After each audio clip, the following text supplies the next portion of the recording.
He's right. Uh, they say that a lot of people's greatest fear in life, even more so than death, is public speaking. But for me, it's always been that I'll speak at a conference, and when I find out when I'm speaking, it's like, cool, you're on the second day at 2:30 p.m. after everyone's eaten lunch and you're tired and you want to go back to your hotel room and nap. So this is like worse than death for me. So if I make it through this is the peak of my life. I can keep everyone excited and interested in what I'm talking about. I'm guessing when you looked at the website and you did your research on TOS-Con, if you wanted to attend this year, and you saw that there was a talk on advertising, you were probably thinking, what is that about? Like, what does that have to do with philosophy? What does that have to do with living my best life? I hate advertising. I, in fact, pay money to skip ads. I go out of my way to work more, to make more money, to skip ads. What does this have to do with living the good life? Right? So that's what I'm going to attack in this next hour here, is this idea that advertising is somehow a bad thing, or even that it's morally neutral. I think advertising is amazing and it's morally heroic, and that's what we're going to dive into here in the next hour.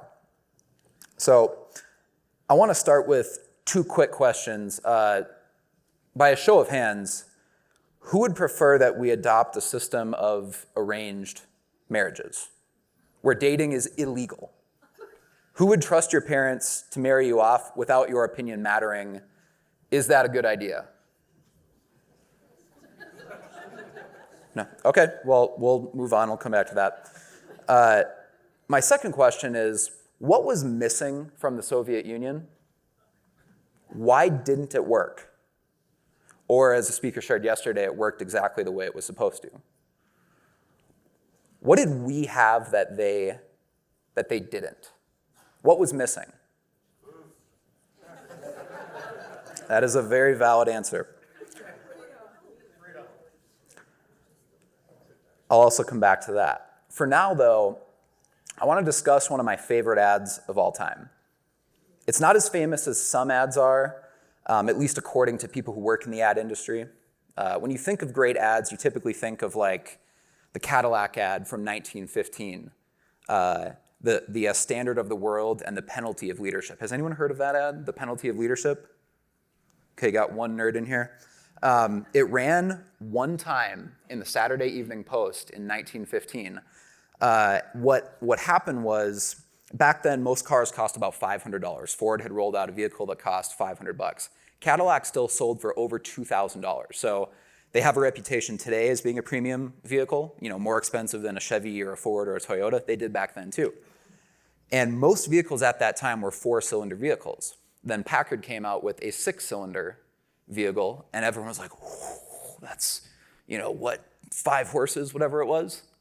And so Cadillac says, well, if we're going to maintain our reputation as being the standard of the world, we're going to come out with an 8-cylinder engine, and it's going to kick everyone's ass, and everyone's going to love us and buy Cadillacs and be willing to pay 5 times as much money for a Cadillac, right?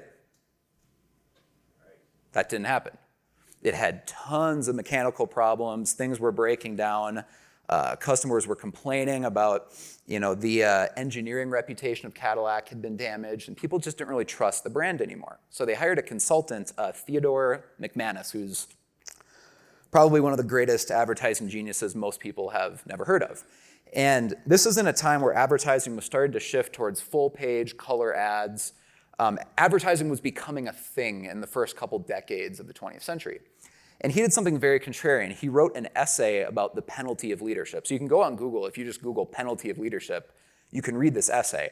And basically in an ad for Cadillac that never mentioned vehicles, never mentioned the engine, the 8-cylinder, none of that stuff. It just talked about the idea that if you are going to make the decision that you're going to be a leader, you will have haters. People will doubt you. You will have to deal with self-doubt. You will have to deal with failure in a way that most people don't who never take risks. And so it never even addressed the engineering failures and the customer service nightmare that was the V8 engine that they rolled out. But it was about what does it mean to be a leader? And it implied that if you buy a Cadillac, you are a leader, and you're okay with that risk because that's the type of person you are. It inspired Elvis so much that years later, it's rumored that apparently he kept a framed copy of this ad, The Penalty of Leadership, at his home in Graceland. I have a framed photo of this ad too because it is badass. You should all go Google it. Honestly, just do it right now. The rest of the speech is pretty boring, so you'll probably get more out of that. But it is a great ad that came out in 1915. So that's considered one of the best ads of all time. So there's some really cool ads if you look across history. Obviously Apple's 1984 ad, which basically launched the Apple brand and only ever aired once. I don't have to tell you about that ad because most people are aware of it or remember it. I don't because it came out 7 years before I was even born, but I've seen it on YouTube. So there's many famous ads, but none of those are my favorite. The one ad that I feel stands the test of time as the most influential ad of all time was launched on July 4th, 1776. The ad agency that produced this was called the Continental Congress. Kind of a lame name, not as cool as Droga 5 or Wyden Kennedy or other cool ad agencies today. In fact, it kind of sounds like a 90s grunge band, that played at county fairs, the Continental Congress. Like one of those weirdo bands that combines, a banjo and a violin with the electric guitars, and they think they're creating some new sound. The Continental Congress. It almost sounds like they're trying to sound more important than they really are. And yet, even with a lame name, this ad agency produced one of the greatest ads of all time. The creative director was Thomas Jefferson. The ad was, let's say it together, the Declaration of Independence. And so I want to argue that the Declaration of Independence was an ad because its purpose was persuasion. And so that's one thing I'll challenge you this afternoon is to stop thinking about advertising as being synonymous with the word annoying and start thinking of advertising as anything whose stated purpose is persuasion. Like for most of us, how do we define a millennial? It's someone younger than me who's annoying. And that doesn't matter if you're 75 or 35 or 18. A millennial is it's a general term for someone who's younger than you who is annoying. I want to challenge you to think about advertising in a new way. Advertising is just persuasion. A lot of us look at bad ads, or we've had experiences with bad ads. We skip ads on YouTube. We pay Netflix not to have to see ads. But really, I think we're opposed to bad ads, uninspiring ads, not advertising or persuasion itself. And that's an incredibly important distinction. And so, going back to my favorite ad of all time, 250 years later, we forget that at the time of its writing, the colonies weren't even united in their belief that they could actually take on England and win. A motion for independence in the Continental Congress was actually made in June of that year, not July. But they realized several states still needed to be persuaded to sign it. So it wouldn't really be a powerful statement to the world if half the colonies weren't even interested in their own freedom. Again, I come back to marketing is literally creating a market for what you want to sell. The real goal of the Declaration of Independence wasn't giving a middle finger to the king, even if that's how we remember it. The real goal was persuading France to join us. The real goal was convincing the French that this was a winnable fight. It was persuasion. It was an advertisement. The problem with advertising is that when it's done really, really well, we stop calling it advertising. We beg the question, almost implying, well, that's an amazing piece of history, Tim, but that's not really advertising. We insinuate that once something becomes more transformative and inspiring and stands the test of time, it cannot possibly have been something as materialistic and selfish as advertising. Obviously, this begs the question. If something is created with the purpose of inspiring or persuading, it is, without a doubt, advertising. So again, most people don't oppose advertising, they oppose bad advertising. And this is an important distinction. The Declaration of Independence reminds us that advertising is inherently optimistic. It invites us into a better future. Have you ever seen an ad that tried to convince you that by buying this product or buying this service that your life will stay the same or get worse? No, even insurance doesn't do that, and insurance has to insure against a negative event. It's about making your life better so you can enjoy your life in the meantime, not worrying about what might happen. We take this for granted. Advertising is inherently optimistic. It's all about how your life could be better. The timeless message of American advertising is that the pain of apathy and regret and complacency is greater than the pain of investing in yourself, in taking risks and venturing beyond your comfort zone. Every day we see products advertised that we can't afford. And to afford them, we need to become the type of person who can afford them. That's the interesting thing about capitalism. You don't get more money by robbing people and taking their stuff. When an advertisement inspires you to want to buy something you currently cannot afford, the only reasonable route, and I use the word reasonable very intentionally there, okay? The only reasonable route to achieve that outcome is to become the best version of yourself. You have to add more value to the world to get paid more so that you can buy the things that you want that you saw advertised. Through this process, it's kind of a flywheel. Advertising is not only an information system that lets us know about cool new products, it's also an agent of transformation. It inspires us to become the person we need to become to afford the life we want to live. That's not morally neutral, that's morally heroic. Advertising is the gasoline to capitalism's fire. That's why I think keeping score and running the rat race is a good thing. You know, my grandpa is 95 years old. He still works 40 hours a week. He loves the rat race. He loves the creative challenge of work. Most Americans intuitively understand this, even if we're not very good at explaining it. I think one of the most tragic things happening in our culture today is the obsession with sheltering kids from the reality of the real world. I know that Isaac talked a lot about that this morning. It's something I really believe in my company because I've hired a lot of young kids, many actually from Isaac's companies, Crash and Praxis. There is such a thing in the real world as winning and losing. The real world keeps score because deep down we know that life is more enjoyable when you can actually enjoy your victories. Keeping score and being aware of our progress is inherently satisfying, even when it means sometimes you need to admit defeat. We're happiest when we are striving towards something. Sheltering young people from that is robbing them of experiencing what I believe is the deepest, most meaningful emotion that can come in life, is the joy of achievement. Advertising inspires us to achieve more, to buy more, to invest more, and we're deluding ourselves if we think this is a bad thing. I mean, really, what makes Americans Americans is that we're almost allergic to settling down. We want to make progress, damn it. Like, we don't want to live the same life 20 years from now that we're living today. That's why we blazed the Oregon Trail. 100 years later, we got bored, so we decided to go to the moon.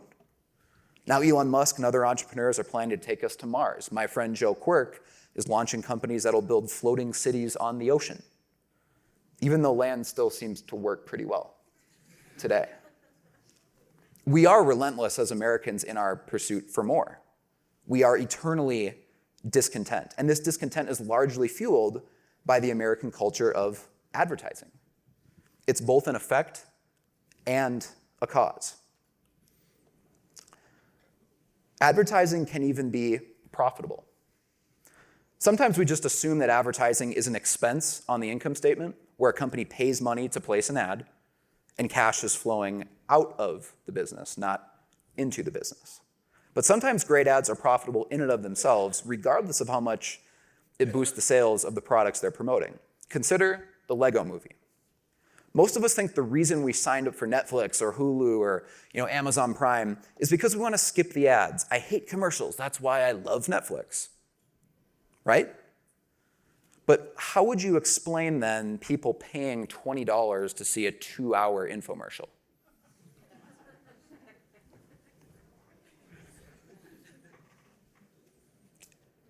It's literally called the Lego movie. If Nike came out with a movie and called it the Nike movie, we'd all be like, okay, that's an ad, right? It's literally called the Lego movie. If you think Super Bowl ads are expensive, I have some numbers on here. If you think Super Bowl ads are expensive, this ad had a budget of $60 million. But here's the interesting part. It created nearly $400 million in worldwide revenue at the box office.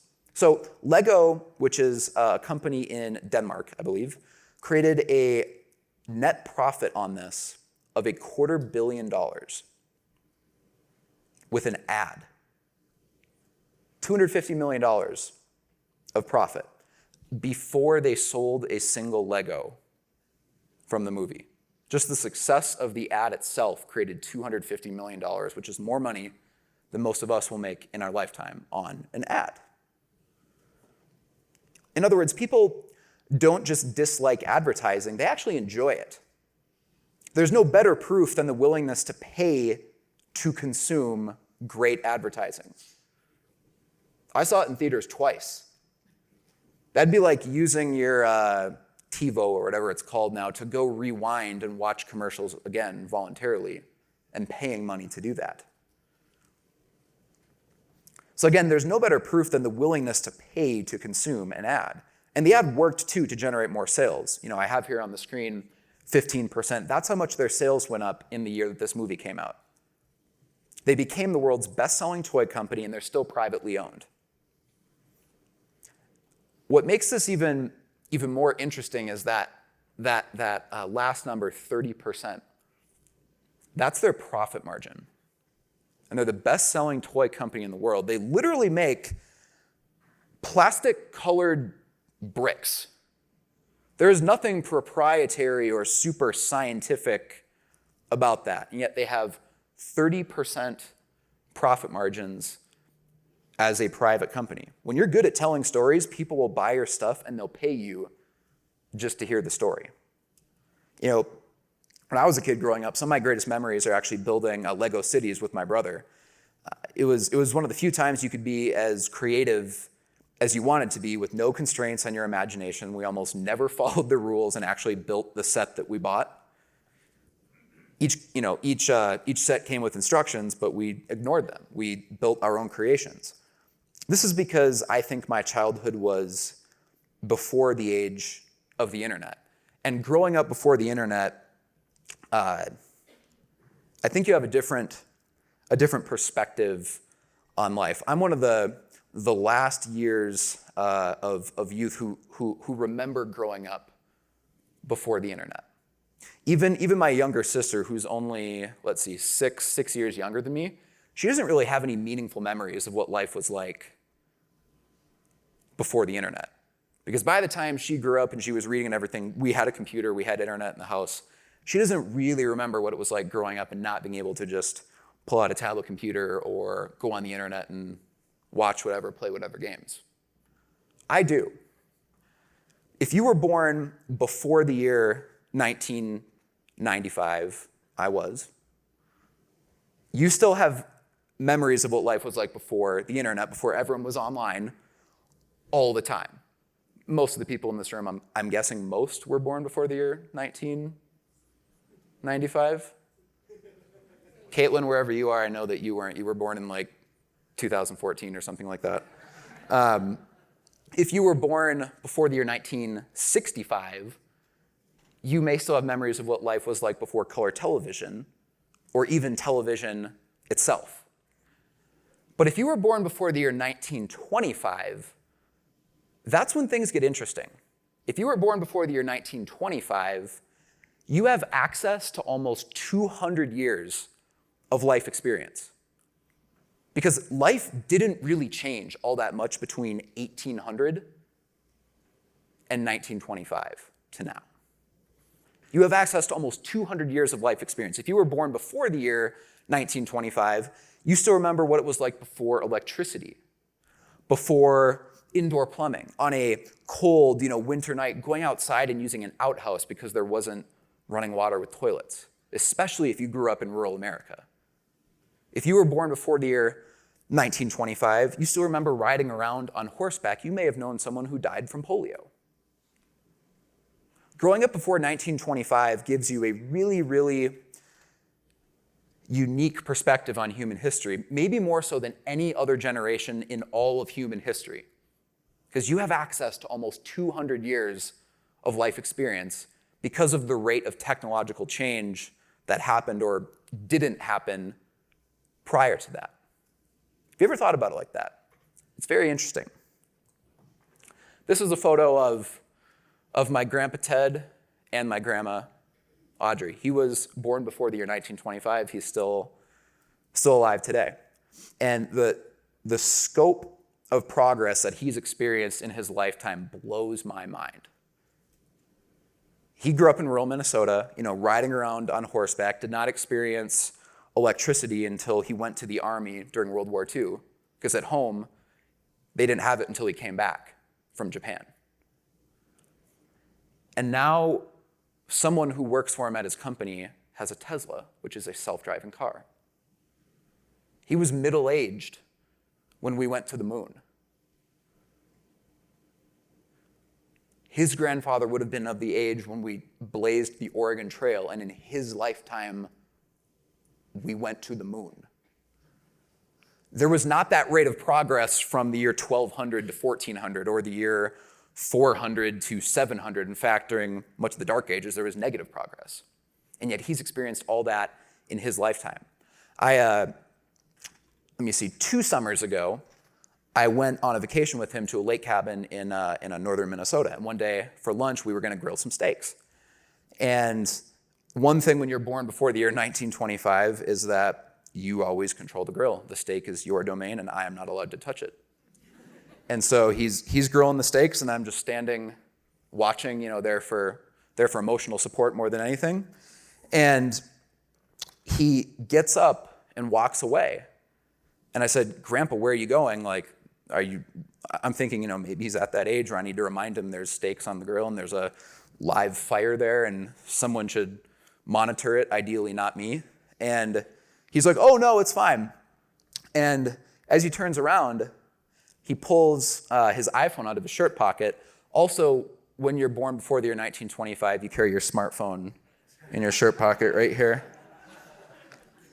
And he pulls out his iPhone, and he has this twinkle in his eye, and he just looks at me.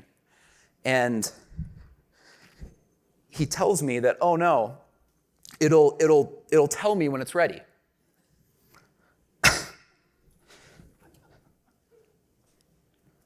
My 95-year-old grandfather downloaded an app on his iPhone that sends him a push notification when his steak is medium rare.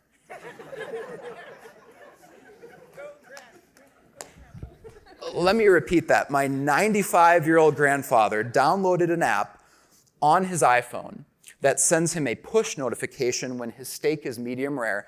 None of the words in that sentence would make any sense to someone 100 years ago. And yet that's the reality that he lives in. That's the reality that we live in. It was pretty good. I remember the salmon was burnt, but that's because my brother made it, not him. The scope of that change, again, in one human lifetime, is incredible. He grew up without electricity, and now he has magic telling him when his steak is medium rare. It's incredible. So what caused that? How did we make so much progress in just the last 100 years when up until this point, calling it progress is almost generous, because what was really all that different from 1800 to 1850, from 1800 to 1900? Not a whole lot. What caused that? Because even going back to the 1700s, 1800s, we had science, we had technology, we had engineers and researchers. We even had the banking system and venture capitalists. We had free markets, we had capitalism. So it's not as easy as saying, well, private property rights and free markets, because we had that back then too. So what really changed? I would argue, in a word, advertising. The 20th century was the age of advertising. What was most different in American culture in, let's say, the year 1920 from 1820 was there was a lot more commercial advertising messages. Close your eyes for a second. Let's imagine that I dropped you off on an island in the middle of nowhere with nothing but a hatchet. How long would it take you to send me an email? You can open your eyes now. That's the scope of progress that we made. Have you ever stopped and thought about that?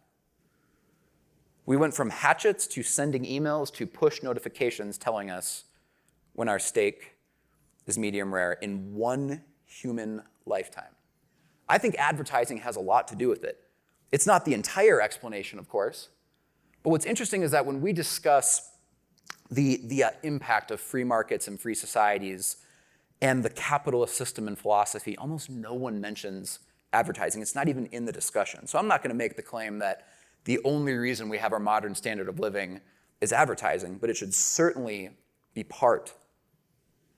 at least be part of that discussion. So again, what really changed? I think it's ads, because prior to the age of advertising, around the turn of the 20th century, if you were the CEO of some manufacturing company and you made $1 million in profit, you didn't really have a whole lot of incentive to reinvest that back into R&D, back into your company to scale, because your market for your products was mostly local or regional. It was based on word of mouth for the most part. And so if you made $1 million, you'd probably go buy a yacht, you'd buy a second home, or maybe even a third home. But what you usually wouldn't do is invest all that back into growth and R&D and more products, because if I started something in Salt Lake City, my market was usually 25 miles around Salt Lake City.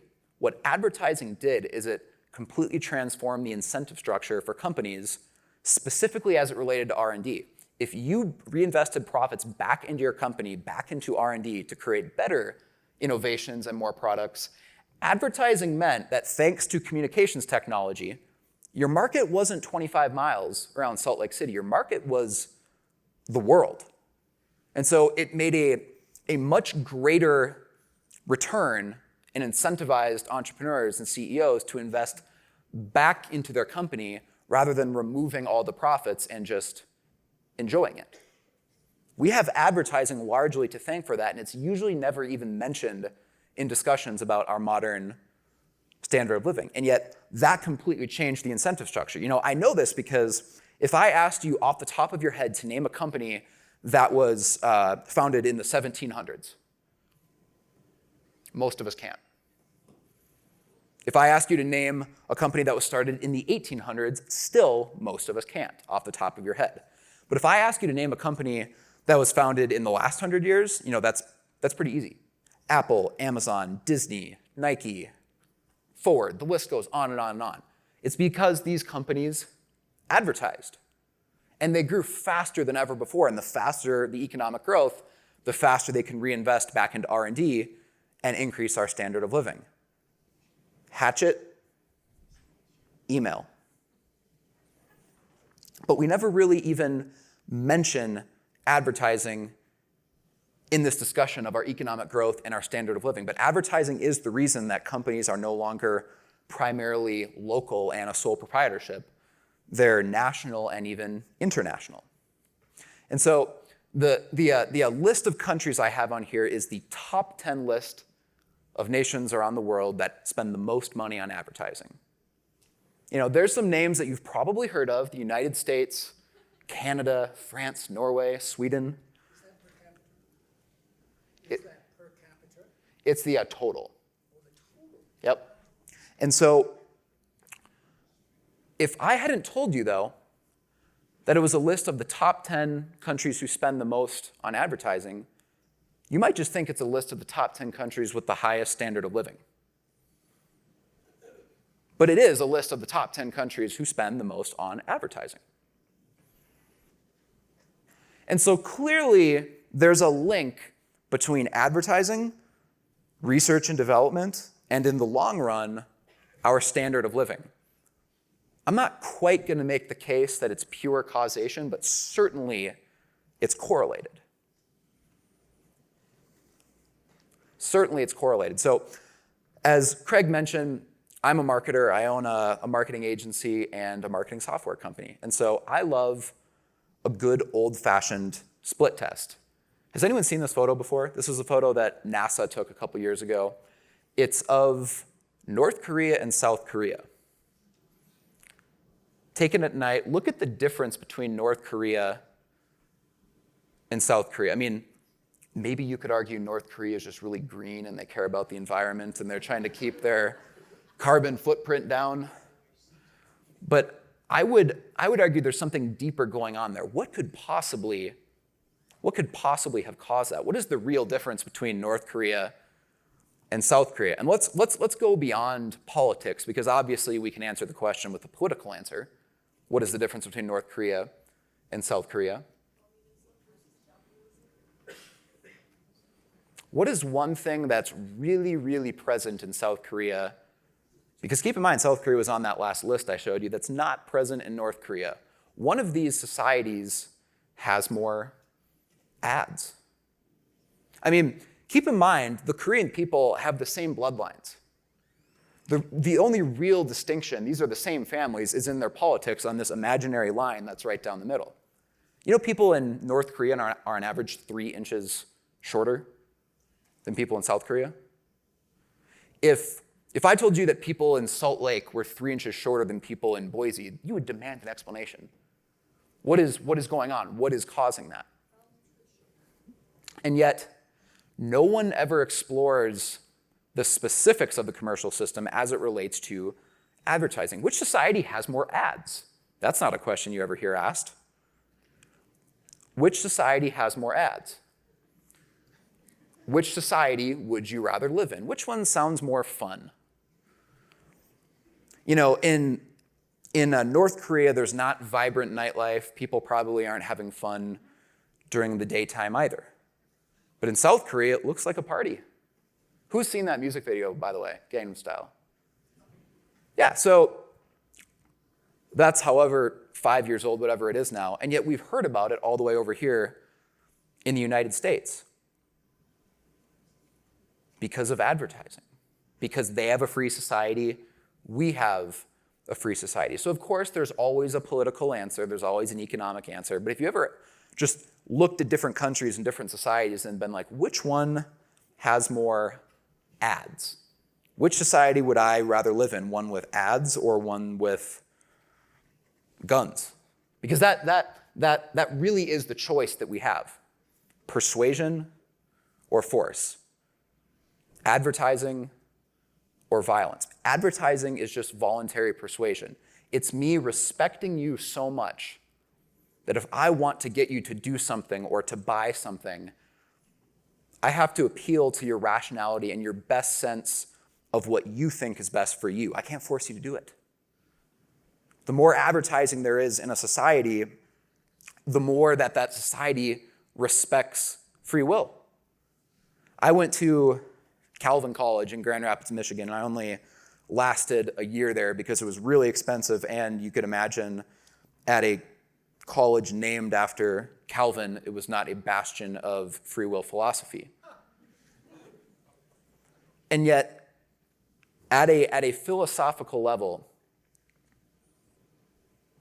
sometimes we forget that advertising is one of the, it's both, I would argue, a leading indicator and a lagging indicator of how much a culture values free will. Advertising means that even though a company, a big evil corporation with billions of dollars, they can't force you to buy anything. They have to spend some of their money to convince you, and you could still say no. Historically, that's really cool, that people with all the money and all the power can use that money and power, and still, I have a choice, and I can be like, no, I don't really want that. Where you find smoke, you find fire. Where you find advertising, you find a free and open society. I love seeing ads because it's just a constant reminder that we live in a society that values free will. Another reason I love advertising is that it's really raw capitalism. Like, It's capitalism distilled, like the most pure, concentrated form of commerce is I have something to sell, I'm going to convince you to buy it. That is advertising in a nutshell. You can complain about TV ads are boring or I want to skip, but this is raw capitalism. So no wonder people hate it. Like the essence of a free market and a free society and embracing this idea of voluntary persuasion is that if you want someone to do something, whether it's buying your product or service, going on a date with you, investing in your company, you have to convince them to do it. Advertising is a celebration of autonomy. No wonder progressives and Marxists hate it. Advertising is one of those things where it's viewed with such a negative connotation and reputation that I believe if you can successfully, philosophically defend advertising, you have defended capitalism itself.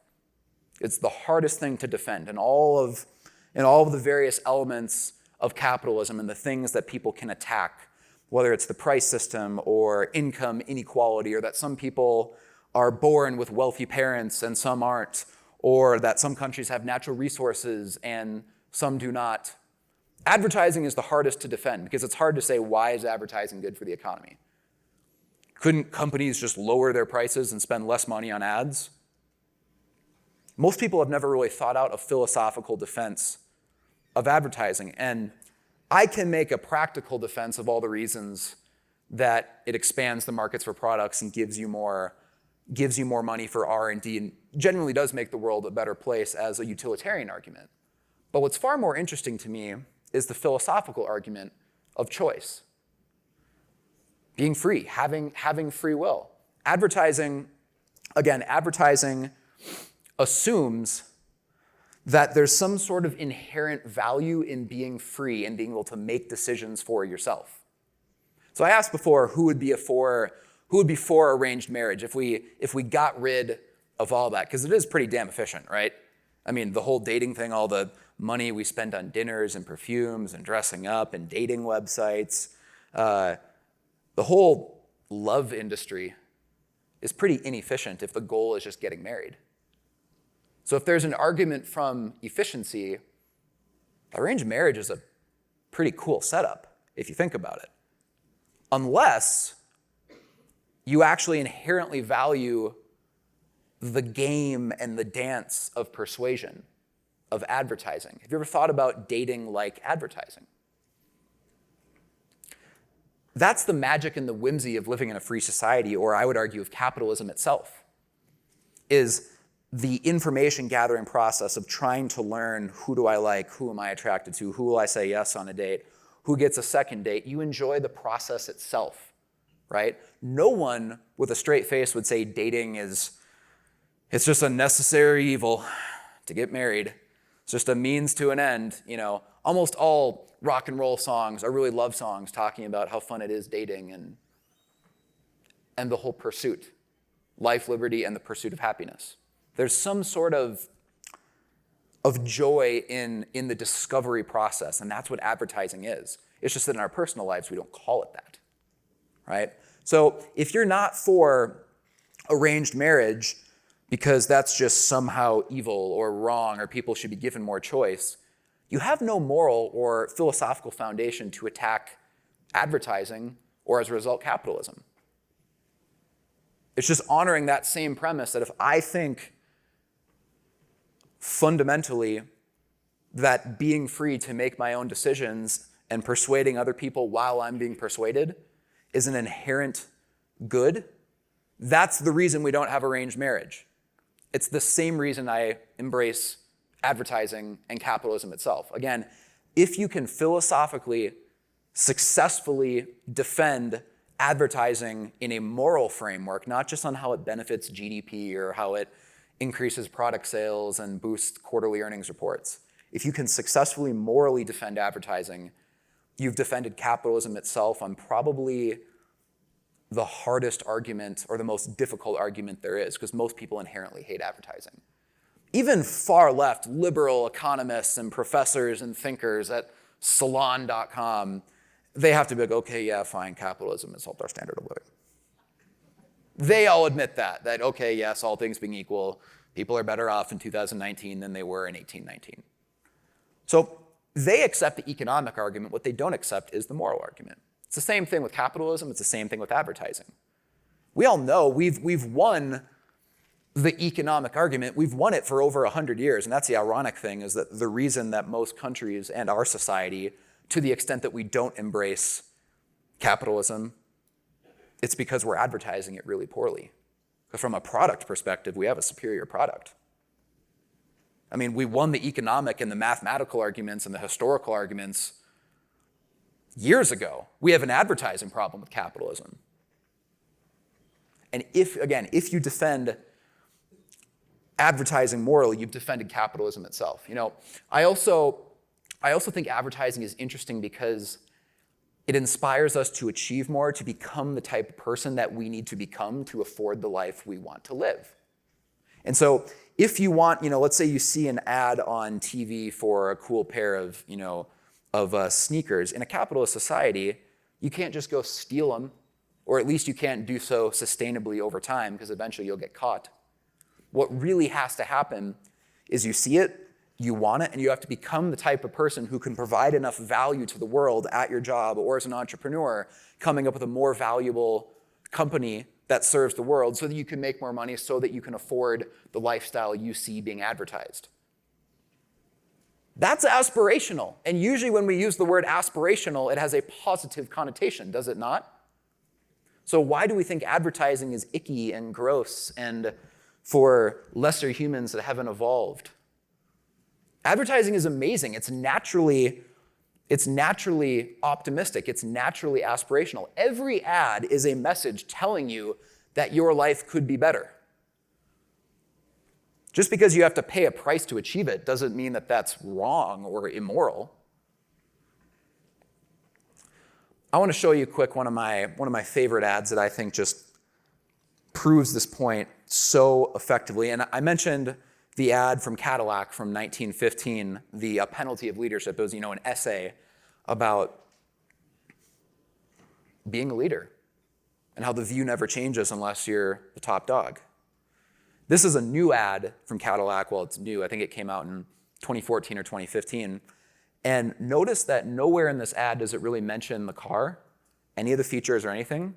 This ad is about what it means to be an American and frankly why Americans are superior to Europeans. Because Cadillac doesn't care if Europeans hate them. They're advertising to Americans. And so this ad just embraces the idea of the American self-made man, and I get all on like a testosterone high and I want to go out and buy a Cadillac, and I did. Because this ad got me so excited about yeah, I want to be that type of person in that ad. And that's what good ads do, is they're inspiring, they're aspirational. So this is just a quick, I think it's a 30-second ad. But notice that the ad is about the type of person you need to become to afford the product being advertised. Why do we work so hard? For what? For this? For stuff? Other countries, they work, they stroll home, they stop by the cafe, they take August off. Off. Why aren't you like that? Why aren't we like that? Because we're crazy, driven, hard-working believers, that's why. Those other countries think we're nuts. Whatever. Were the Wright brothers insane? Bill Gates, Les Paul, Ali. Were we nuts when we pointed to the moon? That's right. We went up there, and you know what we got? Bored. So we left. Got a car up there, left the keys in it. Do you know why? Because we're the only ones going back up there, that's why. But I digress. It's pretty simple. You work hard, you create your own luck, and you gotta believe anything is possible. As for all the stuff, that's the upside of only taking 2 weeks off in August. N'est-ce pas?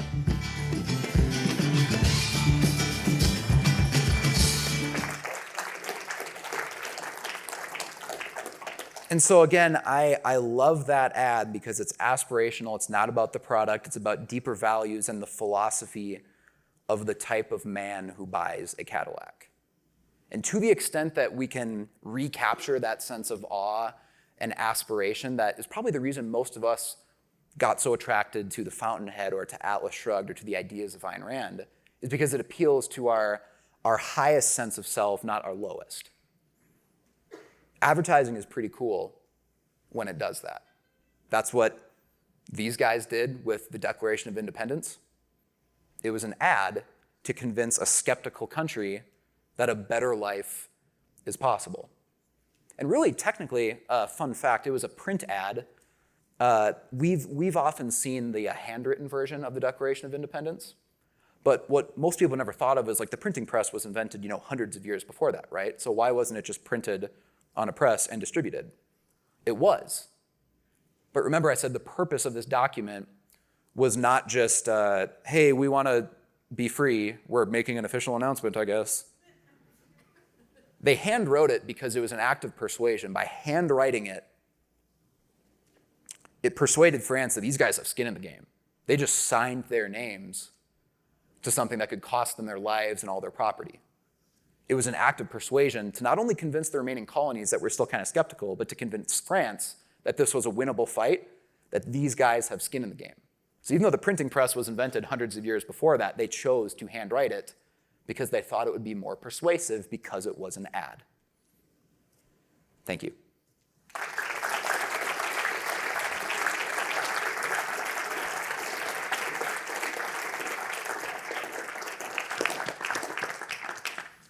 Yeah, thank you so much. So I grew up a Buddhist, a philosophy that's pretty agreeable with objectivism. And in Buddhism, we are taught about the middle path, taking the middle path. Indulging yourself too much in anything is like not good.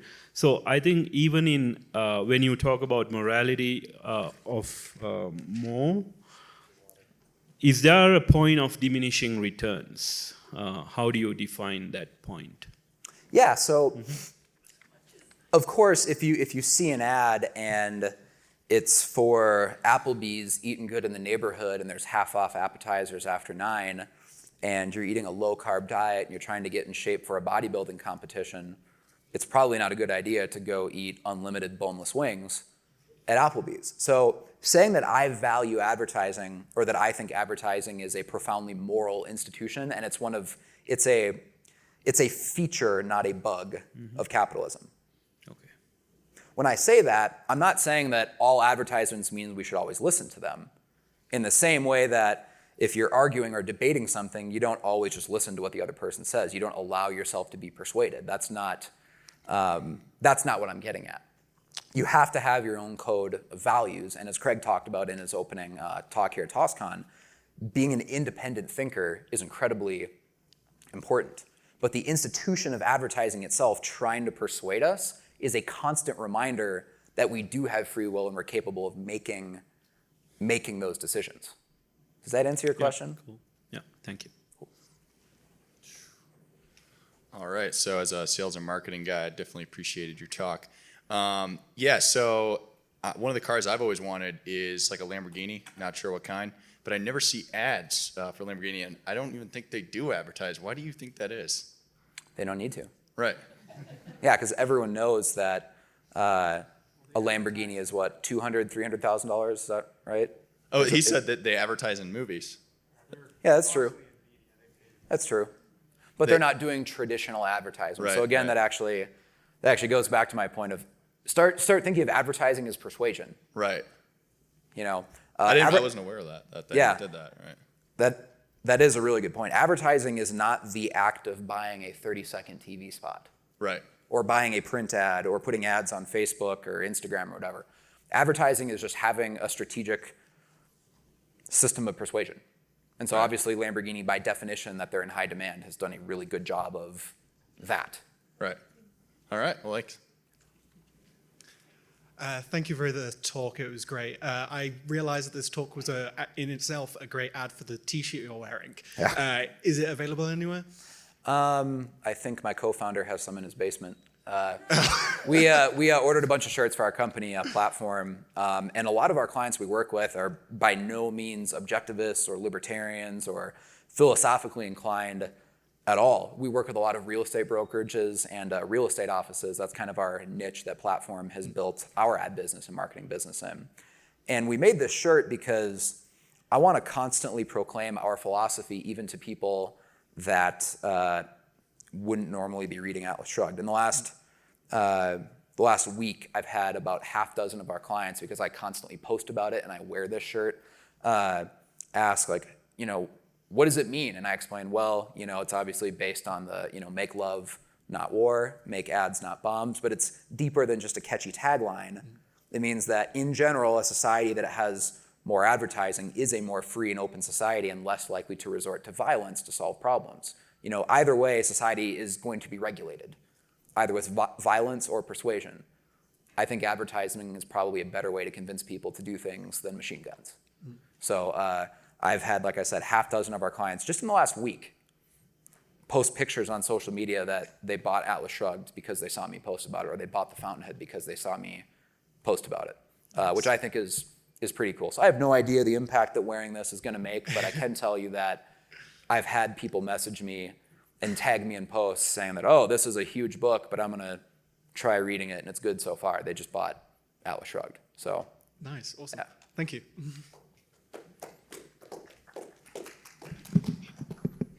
So if you buy something from Kroger, then the company knows what you shop for and they will target you for that kind of ads. Similar things to buying things from other companies or using services and them selling that list of clients to someone who would market to you.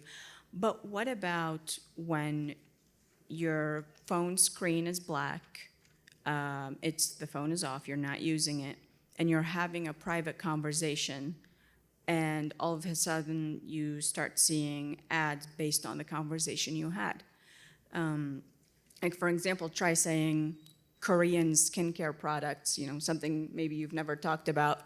Try saying that Sure. around your phone, and then it'll start popping up in your Facebook Messenger.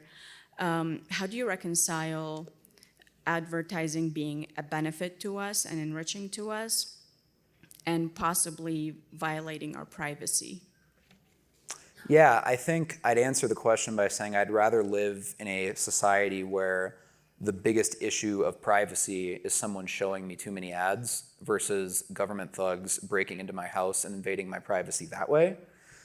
That being said, usually when you see ads that you thought, oh, they were listening into my conversations, because of Alexa or because of something I said when my phone was over there, it's actually because of the pixels and the data that advertisers are using right now, based on the pages you like and the websites you visited. If you use a Chrome browser, Google owns Chrome, so Google will show you ads the next time you go on Google based on what you've searched for, and you opt into all that by using those. And so really the price of Chrome, even the reason Gmail is free and Chrome is free, is advertising. Almost like, have you guys seen that Hans Rosling video where he talks about the washing machine and how it led to higher literacy rates amongst women?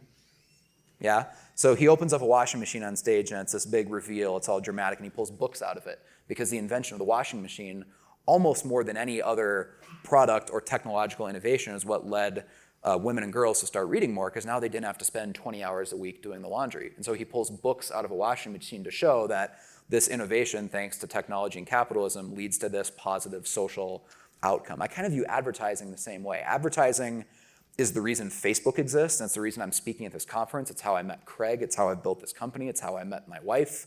And if advertising is the price to pay for all those things, I think that's a really, really good trade-off. And if you don't want to, absorb those costs, then don't use those products. Because there are like iPhone or alternatives. Facebook, the price for that is advertising, you mean? Okay. Yeah, I mean, obviously Facebook doesn't charge people, but the last time I checked in the last year, I think domestically, they make about $7 a month per user in the United States. And so they would have to charge at least that to not have ads. And actually they have to charge a lot more than that, because if Facebook even started charging $1, it would totally shift the demand curve and probably 95% of people would quit. So yeah, I understand the question you're asking, and if anyone's ever spying on you without your consent, then I would be opposed to that. I don't think they should be doing that if that's what they're doing, but pretty much every time that someone thinks that's happening, it's actually because of your browsing history and all the pages you've liked, your connections. Facebook and Google and these big tech companies typically know what you are interested in or the decisions you're about to make before you do. Thank you. Yeah. Aspiring for more and the pursuit of more, is that the concept of rational greed?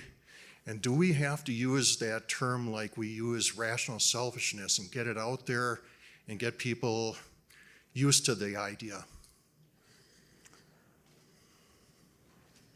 Yes, I think we do, because this goes back to the reason when I read, I think, Atlas Shrugged when I was 18, and I just loved it because it was the first time I had ever read something or encountered this idea that I didn't have to apologize for being ambitious. You know, we don't, when it's not in a strictly economic or business context, we don't hate on basketball players that show up to practice early and shoot free throws and stay late and shoot free throws because they're trying to get better than other people. They're trying to advance their basketball career. We don't hate on that. We salute that. We love that hustle and that hard work and that ambition of trying to get better and putting in the time. So yes, I absolutely think that we need to recover the drive to become more and become more valuable in life so that you can make more money and afford to buy the things that you see advertised. I think that's absolutely a profoundly moral thing. It's not just morally neutral, it's morally heroic. Like advertising, I said, is the fuel to capitalism's fire.